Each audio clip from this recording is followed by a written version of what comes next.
All right, just a reminder to put the phones on silent, please, and then we're going to get started. Here we go.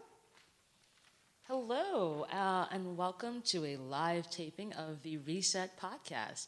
I'm your host, Laura Mignot, founder of the experience agency D-Flash, and I am super thrilled to have the amazing Steve Kelner from Ascent Leadership to have a lovely chat. For those of you who are new to the podcast, we interview change makers, entrepreneurs, world changers, a little bit of everything in between, and talk about how business actually needs to be reset.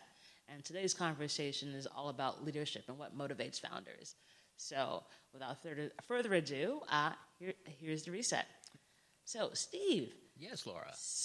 So glad that you're here. We always do one thing really early on in our land of the podcast, and that's find out what the very first job of our guests are, because it always leads us into a really great conversation and lots of interesting insights. So, without further ado. All right. Steve, what was your first job? My first job was an intern at a summer stock company in Charlotte, North Carolina. They had summer stock in Charlotte, North Carolina. They did. Wow. They did. It was CPCC Summer Theater. And because I was an intern, I did everything. I mean, I did everything. I built sets, I painted sets, I performed, I sang, I danced, I helped find props. But the only thing I didn't do was lights, because that took a little more expertise than I had, and costumes, which took a lot more expertise than I had. So can you sew? No. No. No, I can poke holes in fabric. That's about as far as I go. Similar. Yeah. So that was my first job. And what did you learn from that first job? I learned a lot of things from that first job, one of which was to take initiative, and which applies to being an entrepreneur, of course. Sometimes it's somebody just has to make the decision, and you're the only one to do it. And also that being flexible, because I did lots of different things. You know, at one point I was handed a nail gun and told, okay, we need a 5-foot-tall, 5-foot-wide flight of stairs made. We have all the wood here. Here's the nail gun, and it's got to be strong enough to dance on it. And I spent half a day, and I built that, and I danced on it, so it was clearly strong enough, and it was great. So I learned to take initiative to do things, and I also observed that a lot of the folks who worked backstage were also people who would rather have been on stage. But when you're a professional in theater, you do what you can. You take any job you can get to just be in the theater, and you stay in. So there's nothing about that pretentiousness, oh, I only work on stage. No. You do what works. And that's not a bad message to take away when you're an entrepreneur. You can't be stuffy about it. Well, yeah, it's sort of like when you're an entrepreneur, you end up doing all the jobs. You name it. And so it looks like, see, as always, your first job kind of takes you to where you end up by the time you come to get interviewed by me. Exactly. So following up on that, what's your job now? So my job now is I'm managing director at Ascent Leadership Networks. And I'm part of a group of people that are developing top leaders through a cohort-based, a curated cohort. In other words, we pick a group of people who have points in common and develop them through a series of events that take place over 6 to 9 months.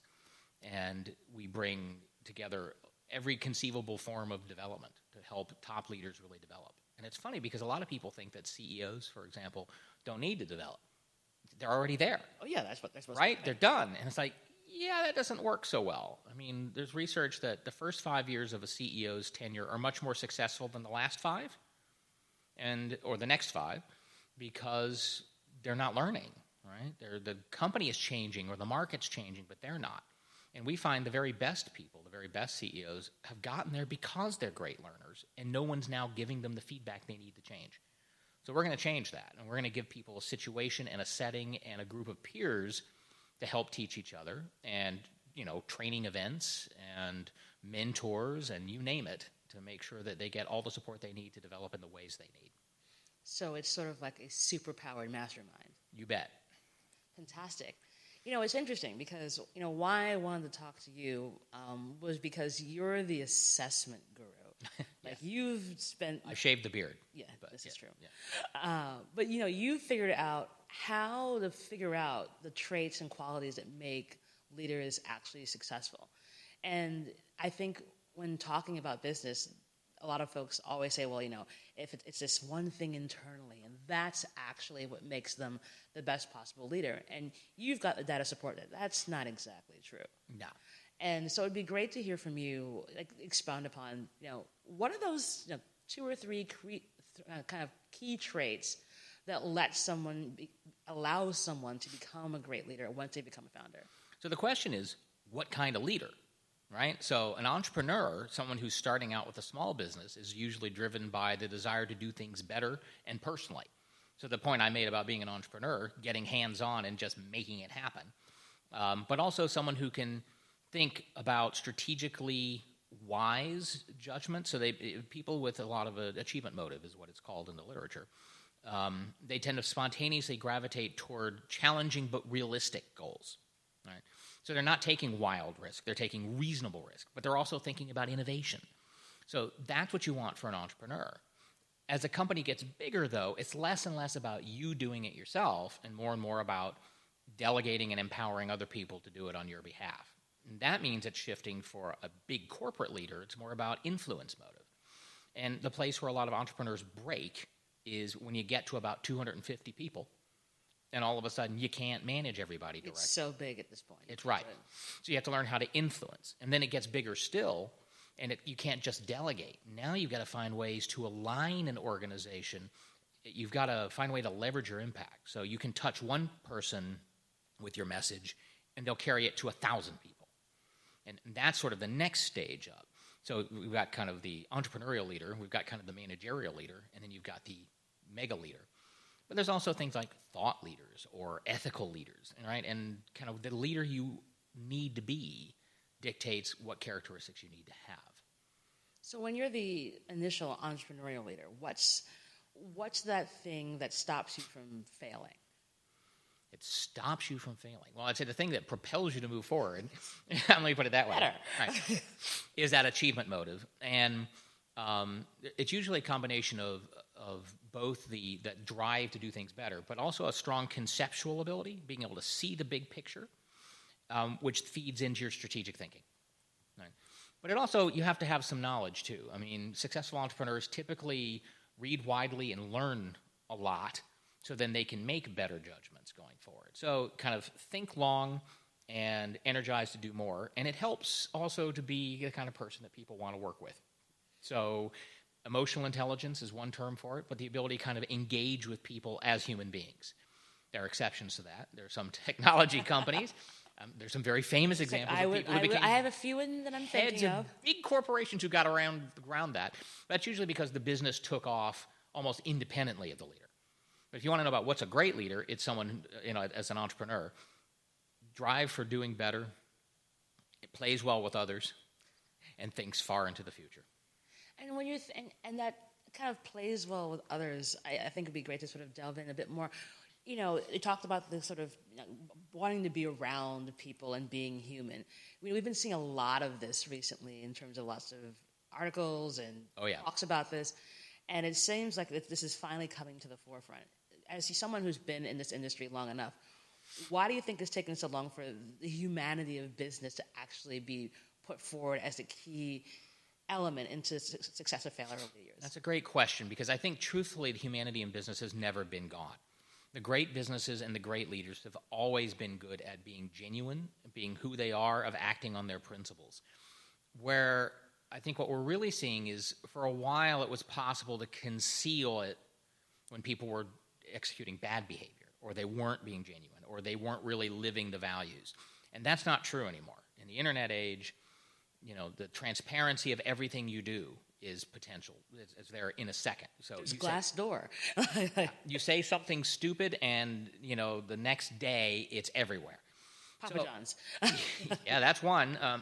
I always think of poor Tony Hayward at BP. When they spilled oil all over the Gulf, and he said, "I'd really like to have my old life back." And it's like, so would the 11 people who died on that oil platform. Bad. And the truth is, yeah, he was having a bad day. You're not allowed to have a bad day as a CEO in a highly visible position, or at least you're not allowed to show it. And the ability to be genuine, saying that it's painful, but sensitive to the fact that you are on stage at every minute is something that's becoming increasingly important. And now that people are on stage at every moment, are there some pitfalls and kind of preparedness that you can recommend as like, okay, listen, you're on stage all the time. Yeah. You have to sort of be on and ready for whatever may pop up. Here's some tips and tools that you can solve for that. Wow, that's well, that's the thing. It's almost how do you prepare for the unexpected? Yeah. Or battle, war, you know. I think there's always something around know who you are, know what you value, and be able to speak to that. The truth is that Hayward got caught off guard because he got promoted faster than had been intended. So I think for him the issue was one of identity, that he hadn't fully processed what it meant to be the CEO. Anywhere below that role, you have somebody behind you backstopping you, and that's not true of the CEO, the top of the house. It's you and you alone. It's you and you alone. You are the company now. What people see in the company, they attribute to you, and what they see in you, they attribute to the company. So I think understanding that in your bones makes a big difference. I saw another person who was actually one time a leader at BP who was actually wonderful about this, and he used to talk about his role as saying, where I go, I am the petrochemical industry. And when people talk to me, they see that industry. And what had happened to him at one point was when another company, not his, had an oil spill, he flew to the location and immediately started talking to people. Why? Because people don't look at that oil and identify it as, oh, it's this company's oil. It's just oil. Just oil. And it's spilling, and it's making life difficult for these people, so how can I... And he said, this hurts the industry, and I am the industry, right? So he identified with it. So he kind of thought bigger, right? He didn't think of just himself and his own needs. He thought of who I am is actually the representative of this whole industry. So that's something that shifts a lot. And in early entrepreneurs, the company is them and they are the company. But that's not quite the same thing, right? It's just sort of the company is an extension of them. In really big companies, I think it's the issue of your visibility becomes so dramatic. And understanding that identity, I think, is a really key factor for growing into a much larger role.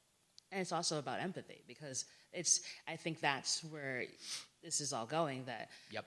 I think for years and years that was touchy-feely and fuzzy, and now it's like, no, listen, as we were talking about the Kaepernick thing that's happening here right now, and it's a company making a decision to stand for something, despite the backlash, and that tells you about the types of leaders that are within that company, because they're now saying, look, we know we're going to get backlash, but at this point, for 30 years, who have our customers really been? Yeah.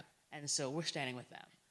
One of the classic statements by, I think it was Porter, was the first thing you need to know is what business you're not in. And I think that plays out in a lot of ways, including this. What kind of business are you with, and what kind of customers are you willing to sacrifice?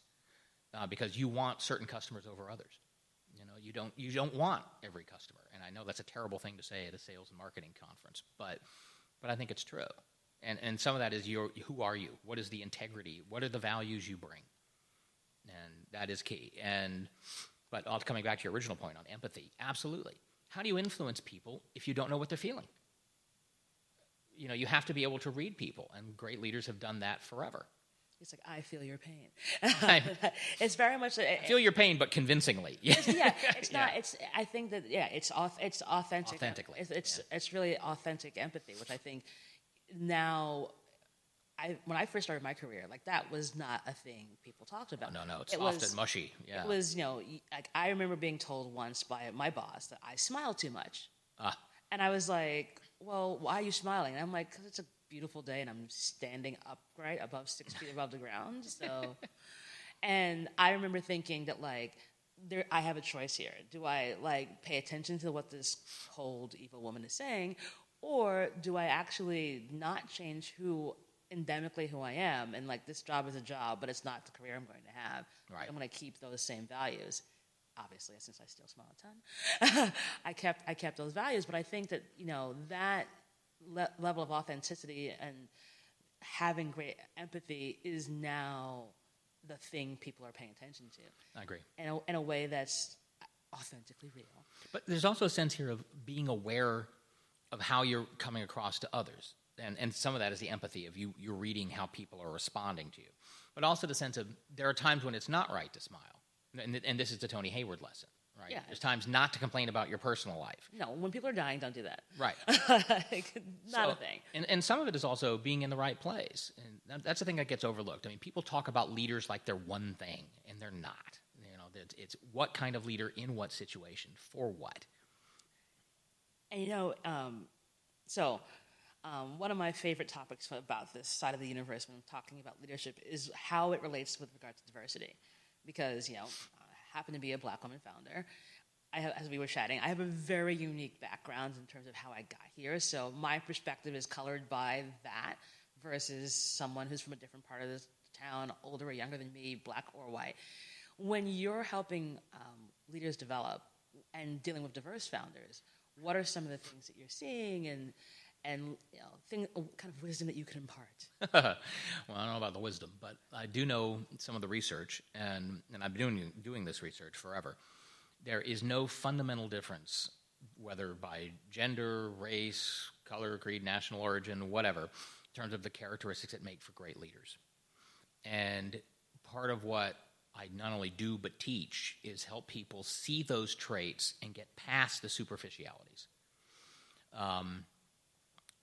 We see, because of the restrictions that happen in society, that people in diverse roles sometimes have to have traits that enable them to overcome those obstacles. So, for example, we mentioned on the side that the achievement motive, which I mentioned, is the drive for entrepreneurs, but I see it in managers, female managers, particularly in large companies, because they need that much extra energy to pop over the barriers, And it doesn't mean, is it required? Not necessarily. To be a good leader, you need the good traits. What we're talking about is, again, the situation. And the situation is one where it's harder for some people than others, and they're going to need a little extra oomph to get past it. That's unfortunate, but it is It's the world we live in. The world we live in. But when we're talking about what makes for a great leader, my definition of leadership in a nutshell is someone who drives results over the strategic long term through people. And the question of scale is how many people? Just sideways and down, sideways down, and organizationally. And the ability to renew that organization over time. And that, in a nutshell, that actually summarizes the 6 key capabilities that I find in 85% of all leadership roles. And there's no reason to think that that's going to be different for a woman of color than it is for a white guy. So that's something that people need to look at is, forget the trivia and focus on the capability. And you're thinking about the capability, it's now become sort of du jour to have a coach or a guru or do some sort of assessment. Yep. What are the ways that people can do this more effectively? Because not everyone can get to the Ascent. So Sure. how can great founders who are trying to get to that next level to become great leaders and tracking motivation do this either on their own or groups? Like what are some ways that you can sort of start doing this stuff tomorrow? Well, in terms of assessing people, I can give you the massively simple-minded approach, which is ask people to tell you about, when you want to evaluate somebody, ask them what's an accomplishment you're particularly proud of from the last couple years. And then follow them through that story in detail, and don't be afraid to probe. So when I do this, and this is a methodology that's been well developed, it's technically behavioral interviewing, but most people don't do it this way, which is too bad because it's the original way. What led up to the situation? Who was involved? What happened first? What were you thinking as you did that? What did you do? And when you say, well, I told my team what to do, what did you say? Right? And the idea is to get to the level where you can see it. I mean, ideally what you do is follow somebody around and understand why they're doing what they're doing. Well, you can't do that, but you can do it in memory. So if you follow a story like that, you're going to get a better understanding of what the person is really doing in real-life situations. And if you probe deeply enough, they can't fake it. So that's what I teach. And it's harder in practice than it is to describe like this, right? Oh, of course. But forget the questions like if you were a car, what kind of car would you be? Or all the listicles of here are the 5 magic questions you need to assess people. You want to see the person on the job. Anything you can do to get as close as possible to that will give you the best read. And this is the way that's been developed to do it. And so when you were first starting out your career to now, what's been the big difference that you've sort of seen in the approach to assessing folks versus now? Well, the irony is that a lot of this methodology has been around for a long time. 1972 was the first paper on testing for competence rather than intelligence, and that's where competencies were developed by my late great mentor, David McClelland. But I think there's been more and more recognition that this is the way to go, that you can do tests. People love tests because they have the veneer of science, and they have the veneer of precision. But the reality is that tests are only usable if you know what you're testing for, So I think in the last few years, there's been more and more companies open to using psychometrics, and that's okay. But I think there's also been more and more people who realize you have to have the right tool for the right job, and that's important. And increasingly, I've had clients ask me to teach them how to do assessment, including CEOs. I trained one major technology company, 150 regional and divisional CEOs and CFOs, and it made a big difference to what they did. And that's actually kind of exciting to me. One company I worked with over the course of a decade, we developed a cadre of assessors who are absolutely expert at this. And it got to the point where they said, nobody gets above a certain level in this company without having gone through an assessment by a certified assessor. All right? And this was super exciting because the impact of this was tremendous. And I can give you the numbers. When we first started working with them, 85% of their top leadership. Now, this is a company with 120,000 employees. So let's call it the top 500. 85% of those people had to be recruited from outside. Really? Yeah. And that's not uncommon in a lot of Fortune 100 companies. They develop people up to a point, and then there's that magic line that crosses into executive space, and they don't make it. And for a lot of reasons. And not all of them are rational. Right. They've been there too long. There's any number of factors. There's any number of factors, including just sometimes you promote the people you know and like, which is not the same as who can do the job. Right. Yeah. And these guys moved it from 85% to 25% recruited from outside. They got really good at evaluating people all over the world on a universal measure, which is what I taught them, the core capabilities I mentioned, and using them. So they were able to say, okay, we need somebody who's going to take this particular kind of leadership role. What does that specification look like in concrete behavioral terms? And who do we have in our system who actually fits that already? And it doesn't matter where they are, and it doesn't matter where they're from. So as I said, they moved from 85% to 25% recruiting from outside. That's a lot of money. That's millions and millions and millions. Millions and millions and millions and millions. And it meant it was a much stronger company. People would grow up and know the company inside out. And you didn't, sometimes you need to hire somebody from outside, no question. But it's going to take them about a year to get up to speed in an executive level. Well, these are people who grew up in that company. So they already know. They already know. So it was better, faster, stronger, all those good things, and cheaper. Because that's the thing I think that is interesting right now, because you open on Facebook right now, there are tons of people who are doing INFJ and Myers-Briggs. Oh, God. Or there's this test. You can figure out who you are, and that will help you figure out if you're on the right career path. And I think, because of the fact that there's this popularity with assessing and trying to figure out the competitive edge, right, it puts people at a disadvantage. So I think we were talking about this earlier. It's like, what is some of the bad advice that you've been seeing out there, and you're like, people stop doing that? Using the MBTI. Yeah. Actually, there is a couple of pieces of bad advice. One is a founder should not just hire their clone, because the job that they are hiring for is different from the job they built at the first days. Right? So what you should really do is think about, what is the job now, and how is it different from you, and hire somebody like that. I will also tell you, I can't resist. I am a personality psychologist by training, okay, PhD, and I focus mostly on implicit motivation. But I know all the classic personality tools. So you're assessing me right now. No, I'm done. And, but one thing that is widely known in the academic field and isn't known in business is that personality only explains 10% of performance, period, full stop. 10%. 10%. But people are trying to use it as a magic bullet, and some companies are actually promoting it as the magic bullet. And I'll give you an example of why that doesn't work. I had a guy once who said, who was giving me an example, actually, in one of these stories I mentioned. He was trying to hire a salesperson. And he said, a salesperson needs a lot of bravery, right? Because you're calling strangers and asking them to give you money, right? So you need courage, right? And it's like, okay, well, that's not an unreasonable thought. That's a characteristic. Mm-hmm. And he said, so I hired someone who is a champion downhill skier. It's like, what? Because this is a guy who was like double black diamond, throwing himself down ice-covered mountains. I figured he had a lot of courage.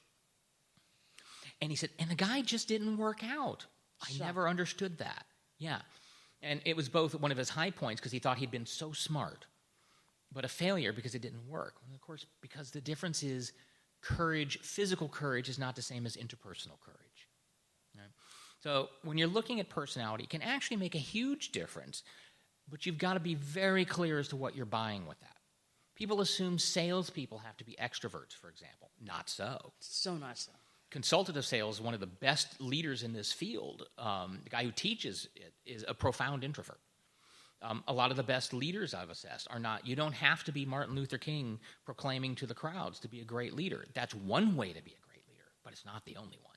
So I think people use personality because they're using assumptions around what makes for a great person as opposed to really digging into it and kind of thinking hard about what does a person have to do to get the results you want. And then you can think about what are the characteristics that enable them to do the things that get the results. And that's not rocket science, right? I just laid it out. The way any good search firm does a spec is they start with, what are you trying to get? What's the deliverable? And then from that, it's like, well, what are they going to have to do and what situations do they have to face and what tasks do they have to undertake to deliver those results? And when you get to that level, then you start to get a sense of, okay, what traits will enable people to do those things and face those situations to deliver the results. And that's not a bad thing for anyone to do. So basically, anyone who's putting those Facebook polls online is ridiculous. Yeah, I mean, they're fun. Yeah, they're fun, but they're not. I mean, I think it's what's happening now is that everyone's trying to get an edge. Right. And whether that's, they sleep 4 hours a day and then they're up all this other time, they're getting their body in peak so that they can be like the best possible person. And, they've structured their day in such that they can be anywhere in the world and make millions of dollars with a couple of phone calls. And I think a lot of entrepreneurs are seeing a lot of this stuff. Yes. And then assuming that if I don't follow these sorts of ways, I'm not going to become successful. Right. And it's a big disservice that what we're seeing right now. And so I think it's fascinating that for you, you're the person who actually does this for a living. And, how are you working with Ascent and such and sort of building this out to sort of be like, no, that's not what this is about. It's really about X, Y, and Z. So there's a balance here between, of course, there are those, I mentioned there are core traits that do predict leadership 85% of the time.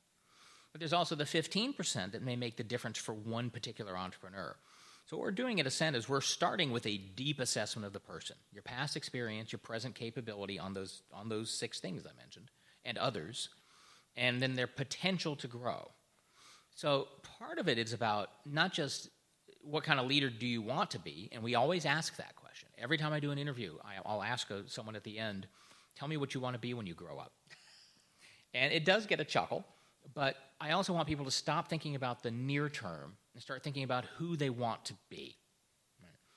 And that gives us the focus to think about. And we can say, here's where you are today. Here's what you want. Now let's look at your potential to close those gaps, or let's talk about other options. And so what we're trying to do is tailor-make what people need, what each person needs, because we start with an assessment and we build a development plan, and then it goes through, there's certain key events that we're doing in our typical cohorts that are designed to suit the cohort we picked, right? So our cohort we're about to start in November are founders CEOs or chairs of family or founder-led firms. They have points in common. There's things we know those people need, so we're going to zero in on those. But it doesn't mean everyone's going to get equal benefit out of each piece. And there's going to be additional things that are going to be tailored to them. So the idea is that they come out at the other end better. Maybe not the same way better, maybe not even the way they thought they would come out better, but a way that's going to be better to help them realize their dreams. And when you're thinking about those so for your first cohort, what do you think would be the sort of measure of success that someone who goes to the cohort will actually come out at the end? So yes, they come out better, but what's sort of the actionable, tactical thing that you think will come out of it? That's a great question, because it's something that gets overlooked in a lot of executive education, right? They go through and they get lectured to by a bunch of smart people, and wow, that's great, and that was exciting. Awesome, but so what? Right. So we're going to try to set metrics, and those metrics are behavioral. So someone might say, look, I've run small companies. I want to start running bigger companies. What's different? I mean, you might say, well, part of it is learning how to delegate. And then beyond that is about how to leverage your impact, right? So what we want to see is help them see what that looks like in concrete behavioral terms so that you can measure it. Give them mentors to advise them so they can see it on the job. Find ways for them to experiment and sometimes fail, right? But that's how you learn. So what I would see is at the end of it, people would say, I am doing things differently now in a way that is visible and matters. And if they can't do that, then we haven't succeeded. So actually having a visual representation of like, well, I was doing X. And now I'm doing Y. Actually, X plus 2. X plus 2. Well, sometimes X to Y, right? Sometimes it's shifting from being an entrepreneur to being a manager and a leader. Right. But sometimes it's also just, I'm okay at collaborating. I will invite opinions and use them. But that's not the same as facilitating collaboration amongst multiple people. And so when people are collaborating, how do you help people sort of let down those barriers? I think oftentimes, like especially with your cohort, you're going to have very successful people who are now going to be like, well, I did this company. We made hundreds of millions of dollars, and this company did billions of dollars. And even though you're both rich, it's quantifiably different. How are these folks going to sort of learn from each other? Well, and that's part of it. Part of it is, curating this cohort, right? It's making sure there are a bunch of people who are going to be intrigued by each other, right? And this is, true diversity is diversity of perspective and diversity of thought. And the part of the way we're bringing people in is by actually showing them, here's some of the other people there. This person succeeded in a way that you haven't, and you've succeeded in a way they haven't. And the idea is you're going to be able to share and be praised for what you've done, but you're also going to be able to learn from someone else and what they have done. I think that's very exciting for people. I remember CEOs, that lonely job we were talking about, where nobody ever gives you feedback anymore. They're afraid of you. And or they just don't think you need it. And so a bunch of CEOs in the room together can all, kind of open themselves up to each other because they've got similar problems. Or I mentioned family-led firms. I mean, it's a whole host of issues when you're firing your brother. Oh, I'm sure. Right? And what do you do about that? And the fact is, these are people who understand it in a way that other people just don't. They get it. So I think that it's going to be very natural for these guys to confide in each other. And we're not doing it all at once, right? We're not asking them to do this on day one. We're putting them through events where they can see each other and kind of test each other out and experience learning together. And they're going to get a CEO mentor who can help them, a more senior one. But also advise each other. Between we do like 3 major events. Well, between those times is where a lot of the learning really takes place, right? Where you are trying to act on what you've decided to do, to change your behavior. And we want people to we're building in the idea of pick the people in your cohort you want to call you in a month and say, how's it going? Right? And share what you're trying to do so then you can talk about it with them. So, we're going to make each other help each other, and they're going to want to do that, I think. That's awesome. And so, for those who can't join Ascent at this particular juncture, this first cohort, what are some tips that you would sort of recommend, getting those sort of CEOs together to sort of hold each other accountable, but give them some of those steps that you can do right now? So if you're listening to this podcast and you're like, I would love to figure out how to at least get a couple of CEOs together and let's just talk. How do you do it? How do you do it? Well, that's a great question. And you can also call us because we're not just doing it this way, right? We're also doing in-house things for people. I'll be putting all of Ascent Leadership's information in the show notes. Good, excellent. But some of it is going to the places where you're likely to see those people. Right? I mean, there's lots of organizations, actually. There are industry organizations, there's organizations like this, where you can get to meet people who are similar to you. One of the classic organizations, of course, is the Young Presidents Organization for people who are presidents before they're 40, which is often for reasons, and those are kind of people we want in our cohort, right? Sometimes because they've got the right last name, and sometimes because their company has exploded, and kind of they started out like Mark Zuckerberg, right? I mean, I don't think he had any concept that he was going to be running a multi-billion-dollar company. Right. He just wanted to date girls. There's that, So I have my old hardcover Facebook from back in the day. The Facebook. The Facebook, yes. So I think part of it is being willing to reach out and look for those people and realize that a lot of those people are looking for the same thing. So I once was a member of a mutual learning organization. It was actually set up by a series of local CEOs who had met at an event being taught by basically a guest professor at MIT. And they wound up saying, let's keep doing this. Let's keep talking to each other, and open yourself up. And, I think it's interesting because I see that I've kind of gone in and out of a couple of different mastermind groups. And one of the reasons why I left the most recent one was because I thought I was the smartest person in the room. Mm. And for me, I know that if I'm the smartest person in the room, I'm in the wrong room. Mm. And even though I wanted to open myself up and be open to other groups, it's like I found myself giving everyone advice about how to do this, and this in your business, and like no one has. You weren't benefiting. And I was like, this sucks. I'm bouncing. That's a classic problem in any kind of group learning exercise, whether it's a writer's workshop or an executive team. You need to have the right team, and that's why we're spending a lot of time trying to curate the groups and recruit people who fit. So it's really about when you're a founder and you decide like you go on this path of becoming a great leader. Yep. It's still about this curation metric whereby like you have to try and find a group that fits you and not being afraid to be like, this is not where I need to be. Yeah, but it doesn't have to be just one either. I mean, there's been a lot of interesting recent research on mentoring and talking about mentoring networks. Having an assigned mentor doesn't work nearly as well as finding people around you who, in any context. I mean, it could be your family, it could be your friends, and sometimes they're going to have a perspective that's nothing like yours or has a different experience, but it can still be valuable for developing yourself as a person. And I think that's part of it too, is see the people out there. No one gets to a senior role without knowing a vast number of people, often people they haven't even thought about. And sometimes it's just helpful to kind of think about who are all the people I know and what could they teach me? And being open to that. So I think that's, it kind of all comes back around to this level of being authentically empathetic. Yep. Because if you're able as a founder to sort of say, listen, I want to get better. Yeah. And I want to be a better leader. Someone help. And the way that happens is it's almost being a degree of vulnerable, I think, is what ends up happening with a lot of these groups, because I'm sure, at some point someone cries.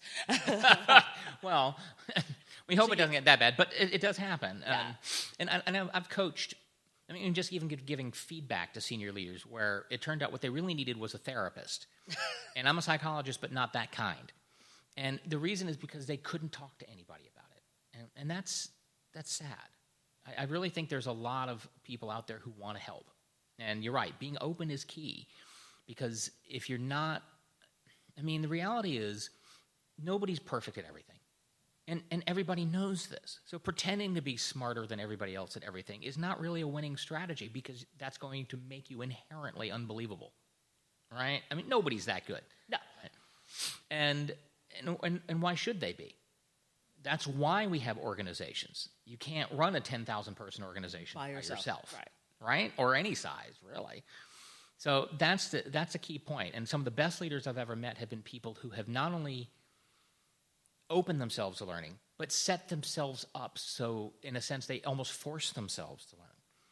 So there's a CEO actually in the Boston area who I've always admired, Ray Stata, who founded Analog Devices. And he very deliberately hired a COO who was very different from him.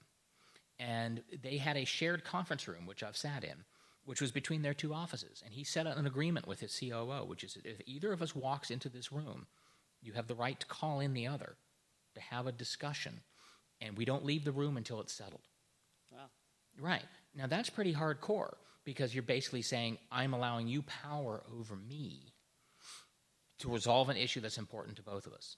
And his concern was that they were absolutely on the same page. They didn't have to agree on everything, but they did have to decide what they were going to do about it together. And that was just, he actually, one of the organizations he built was for executives to learn from each other. So he built structures around himself to teach himself. And he was just an extraordinary learner. And as a result, his company was very successful and continues to be because he built that kind of attitude toward learning throughout the organization. And one of the things about this is to learn, you must experiment. And what most people don't understand, I was trained as a research scientist, most experiments fail. Right? In fact, the Mythbusters used to say, failure is always an option. Once you understand that and acknowledge that, then I think people are more willing to say, okay, I'm going to try something, I'm going to do it in a safe place, but it's not always going to work. And that sets you on a path to learning a lot. Yeah, I think that's, as a founder, I think oftentimes we get to a point and we're like, I don't want to fail because like now I've gotten to this point and I've gotten here, so now I've got to get to this next point. Yep. And you forget about the fact that like, well, when you were first starting, didn't you screw up a bunch of things along the way? And it's almost like you forget what got you there was test and learn, test and fail. And so now as you get to a certain degree, it's like, well, that's just, yes, it's a bit more heightened. It might be a bit more public, but it's still test and learn along the way. Absolutely. I've noticed apparently it's been coming out a lot is a quote from Samuel Beckett, the playwright, which was, I may get this a little wrong, but ever try, ever fail. Try again, fail better. Right? And that... Absolutely. That's what you do. You fail better. Yeah, I think that's, I think the one thing that, we all get caught up as when we're founders is I can't fail. Right. I think or fail fast because that's the fail fast, move on. Yeah, that's the big if you're a tech company, you want to fail fast and then keep it moving. But I think failing better is actually something that we need to talk about more because it allows us, again, this authenticity, this empathy, but also it gives us more runway to do more. Yeah. Because if you're going to try some stuff and you've gotten to a certain level, then yeah, okay, you're going to fail. But having that confidence as a leader to be able to be like, yep, I'm good. That's how I got here. So I mentioned achievement-motivated people tend to be good at setting challenging but attainable goals, right? Those are not 100% safe. What we find is people actually are their most energized when they're setting goals that are maybe 70 to 80% likely to succeed, right? And that means, of course, 20 to 30% fail. Right. So it's a question of not just try everything and failing all the time. It's failing enough, because if you're not failing a little bit, you're not pushing the envelope. It's almost like you want to fail smarter. You want to fail smarter. Yeah, it's like, okay. How much failure can we tolerate? Not 50%, but... No, but 20 to 30%, we can afford that. Yeah, and the awareness of it, I think, is the key. And I think, again, being vulnerable and being around other founders, it allows you to sort of see that. Yep. It kind of gives you that parachute and sort of landing where it's like, it's not just me who's doing this. And that's I think how you can become a better leader when you're not just out there on your own. Right, exactly. And so the ability to fail and the ability to talk about it and the ability to learn from it is all folded into this. That's ability to, because it means you can take input from others even if it disagrees with you, and then you can say, you know what, this is better. I'm going to do it. Because you don't have all the answers when you're a founder, and no. I think that nobody does. No one does. It's like Bill Gates doesn't, Steve Jobs didn't, Zuckerberg doesn't. There's something my mother taught me, which I have kept with me for many years. My mother was a single mother of 5 and became a CEO. But one thing she taught me was, everybody's faking it. You just get better at it. And it's like, that's important to remember. That's like the best way to end this show, because I think it is the thing. Because don't worry that everyone's got this all figured out. No, but there's lots of ways for you to find people who can help you grow.